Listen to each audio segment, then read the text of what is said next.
Amen. Ukiwa na maono ukikosa vita, hayo sio maono, ni ndoto.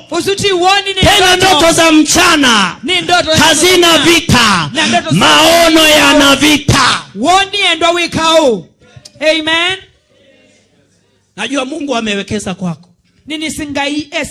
Kuna vitu Mungu anakuonyesha kufanya hapa kanisani. Nataka nikwambie, ukianza kufanya hivyo, tegemea na tarajia vita. Lakini mtu wa maono haogopi vita, maana vita ni sehemu ya maisha yake. Na kama vita ni sehemu ya maisha yake, ushindi ni sehemu ya vita vyake. Amen.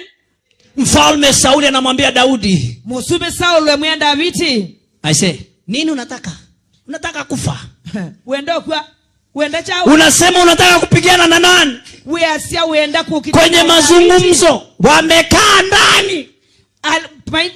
Daudi amesikia sauti ya Mfilisti, akagundua ya kwamba yeye ni mtu wa maono. Kwa hiyo mtu wa maono, vita ni sehemu ya maisha yake.